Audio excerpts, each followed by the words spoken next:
Here we take a look at the Wolff-Kishner reaction.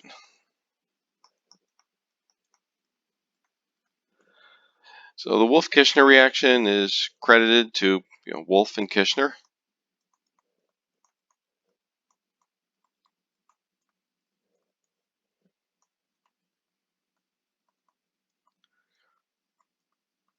And dates back to the early 1900s. The Wolff-Kishner reaction is a reduction of carbonyls, specifically aldehydes and ketones. But it's a complete reduction of the carbonyl using hydrazine and base at generally high temperature to yield the alkane. And this reaction can be done with aldehydes, it can be done with ketones. In any event, whatever the aldehyde or ketone is, we should be able to reduce it all the way to the alkane. Now you might wonder, what's the purpose of a reaction like this? Because if you're familiar with reactions of carbonyls, then there's a lot of different things that we can do with them. Especially when we're talking about synthesis. There's many reactions involving carbonyls that help us to make new carbon-carbon bonds. Whereas the product from this reaction, an alkane, is generally going to be pretty much unreactive.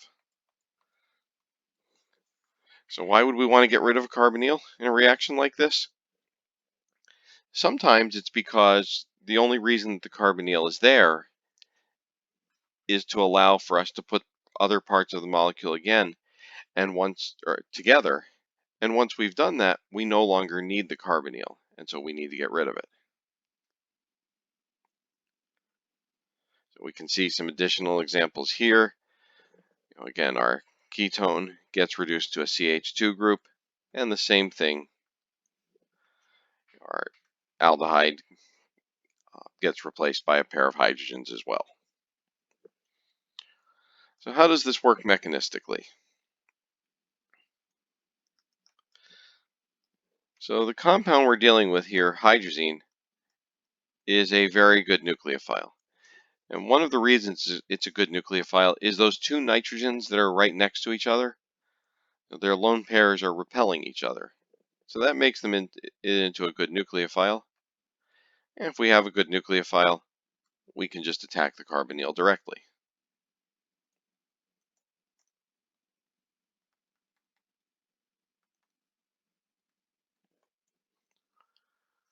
Once we do that, that positively charged nitrogen can lose a proton.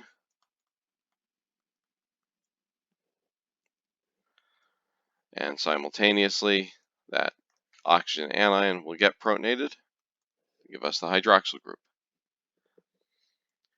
Now the next step here is the nitrogen adds its lone pair in and kicks out hydroxide. Now you may be wondering about this step. Don't we say quite often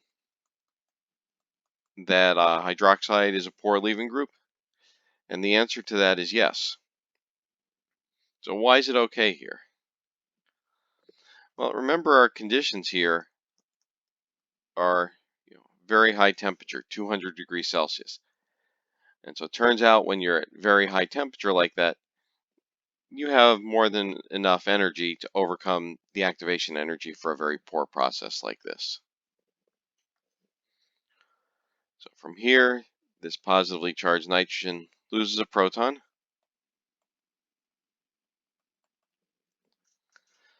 And then hydroxide comes in, removes the hydrogen, electrons shift over to make the new nitrogen-nitrogen double bond, and then these pi electrons can pick up a proton from water.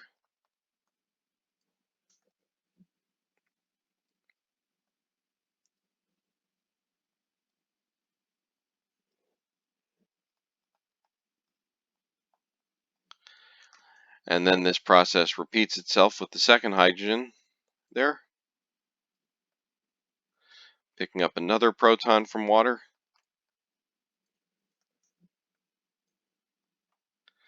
giving us our alkane plus our byproduct, nitrogen gas.